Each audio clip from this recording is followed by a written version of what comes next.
Eid special রেসিপিতে দুইটি recipe একসাথে শেয়ার করছি। একটা হচ্ছে দুধ দুলালি। এই দুধ দুলালিটা খেতে দারুণ হয়, ডেজার্ট হিসেবে পরিবেশন করলেও দেখতে সুন্দর লাগে। আরও একটি হচ্ছে ভাজা সেমাই। ভাজা সেমাইটা আপনি বানিয়ে সংরক্ষণও করতে পারবেন কয়েকদিনের মতো। তো আশা করছি ঈদ স্পেশাল এই দুইটি রেসিপি সবার কাছে ভালো লাগবে।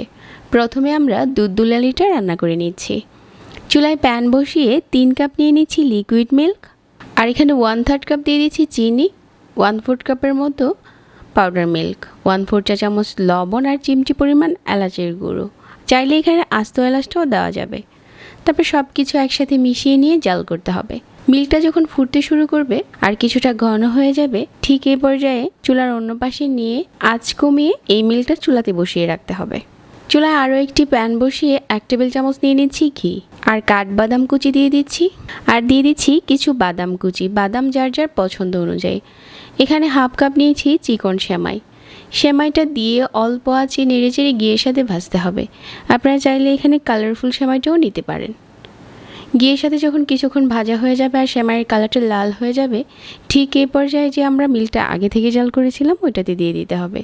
1/2 কাপ সেমাইয়ের বেশি নেওয়া যাবে না, তাহলে এই ডেজার্টটা খুব বেশি ঘন হয়ে যাবে। তারপর পছন্দ মতো দিয়ে দিচ্ছি কিশমিশ আর 1/4 কাপ ফ্রেশ কুড়ানো নারিকেল। এই ফ্রেশ কুড়ানো নারিকেলটা দিলে খেতে ভালো লাগে, তবে কারো পছন্দ না হলে নারিকেলটা স্কিপ করতে পারেন। এখন চুলাটাকে বন্ধ করে দিচ্ছি আর ঠান্ডা করে নিচ্ছি। দুধ দুলালিটা সাজানোর জন্য আমি এখানে কিছু জেলু নিয়েছি 2 কালারের বাদাম কুচি, আর নিয়েছি এখানে ছোট মিষ্টি। আর আমি দেখিয়ে দিচ্ছি সেমাইয়ের এই মিশ্রণটার ঘনত্ব কতটুকু। তারপর এখানে জেলিগুলো মিশিয়ে নিচ্ছি। আমার অনেক রেসিপিতে দেখানো আছে কিভাবে আপনারা এই জেলিটা তৈরি করবেন। যে কোনো কালারের জেলিটা পছন্দ মতো বানিয়ে নিতে পারেন। তো আমাদের দুধ দুলালি এখন তৈরি, পরিবেশন করার পালা। এখন আমরা ভাজা সেমাইটা রান্না করে নিচ্ছি।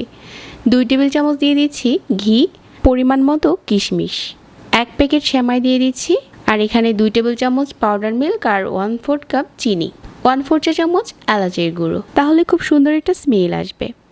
এখন এই সেমাইটা অল্প আঁচে ভাজতে হবে। এই কাজটা ধৈর্যের সাথে করতে হবে। একটু সময় নিয়ে ক্রিস্পি করে ভেজে নেওয়া হয়ে গেছে। এখন এই ভাজা সেমাইটা আপনারা চাইলে কৌটোতে ভরে সংরক্ষণ করতে পারেন বেশ কয়েকদিন। আবার এভাবে করে ভেজে আপনারা চাইলে মিল্কে ডুবিয়েও সেমাইটা খাওয়া যাবে, ওইটাও খেতে দারুণ লাগে। তো আমি উপরে কিছু নারিকেল আর ছোট মিষ্টি দিয়ে আর বাদাম কুচি দিয়ে সাজিয়ে দিচ্ছি। আমাদের ভাজা সেমাইও তৈরি হয়ে গেছে। আশা করছি আজকের এই ভিন্নভাবে বানানো 2টি রেসিপি সবার কাছে ভালো লেগেছে। এরকম সহজ রেসিপিগুলো ভালো লেগে থাকলে পেজে লাইক আর চ্যানেল সাবস্ক্রাইব করে রাখবেন। সবাই অনেক ভালো থাকবেন। আজকে এখানেই বিদায় নিচ্ছি। আল্লাহ হাফেজ।